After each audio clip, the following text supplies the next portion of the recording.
Assalamualaikum warahmatullahi wabarakatuh. Perkenalkan, nama saya Aftriasi dengan NIM 2210417830, kelas EF1, mata kuliah pengantar ekonomi,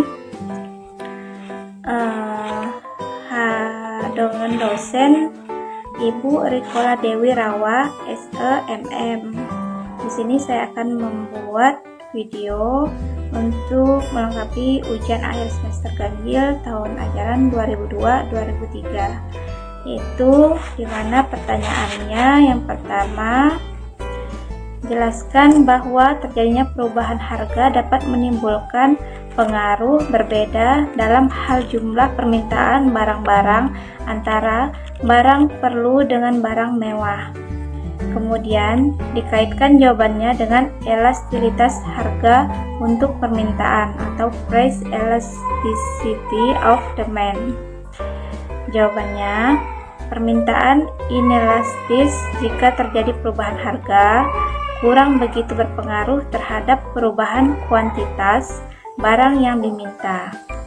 Dengan kata lain, kalau persentase perubahan jumlah barang yang diminta relatif lebih kecil dibandingkan persentase perubahan harga, sedangkan elastisitas permintaan terjadi ketika harga suatu barang atau jasa berpengaruh besar terhadap permintaan konsumen.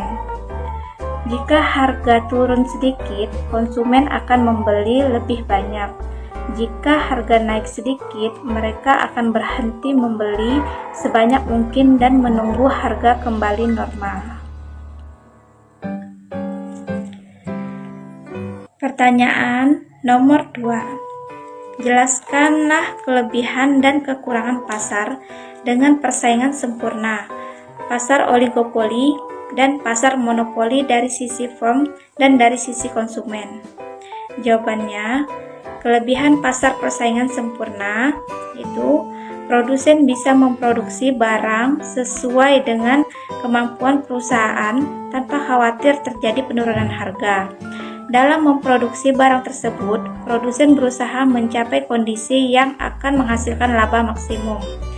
Dalam jangka panjang akan terjadi efisiensi produksi kelemahan dari pasar persaingan sempurna.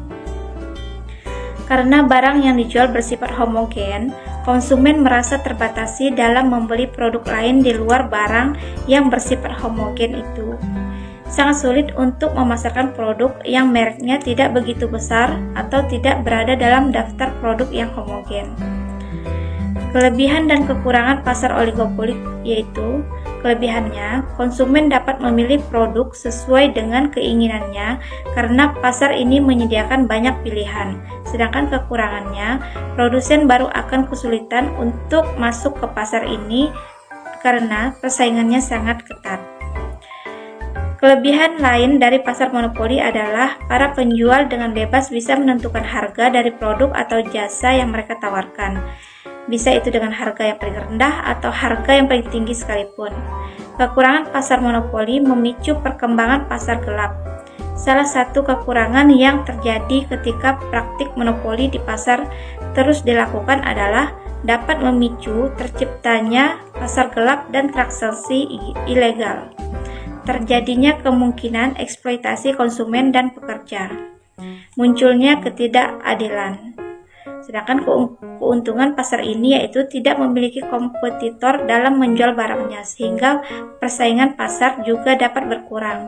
Dilihat dari sisi positifnya, bagi konsumen yaitu ketika monopoli ini juga dipegang oleh badan usaha milik negara, maka pemenuhan kebutuhan masyarakat juga adil dan merata. Salah satu kekurangan pasar monopoli adalah munculnya ketidakadilan dari produsen atau penjual terhadap konsumen atau pembeli. Hal ini terjadi karena kekuatan produsen yang bersifat mutlak di pasar ini juga kemungkinan terjadinya ketidakadilan terhadap para penjual yang sama-sama berjualan di pasar tersebut. Baik, sekarang pertanyaan yang terakhir yaitu pertanyaan nomor 3. Jelaskanlah mengapa alat untuk mengukur yang paling menyeluruh bagi output nasional adalah GNP atau Gross National Product. Jawabannya yaitu Gross National Product atau disingkat dengan GNP adalah total nilai pasar semua produk dan jasa yang dihasilkan dalam satu tahun dengan tenaga kerja dan properti yang disediakan oleh semua penduduk dan warga negara dimanapun lokasi produksinya. Dengan demikian, produk nasional bruto akan memperhitungkan jumlah seluruh output warga negara dimanapun berada dan termasuk yang bekerja di luar negeri. Baik, sekian jawaban dari saya. Saya akhiri. Assalamualaikum warahmatullahi wabarakatuh.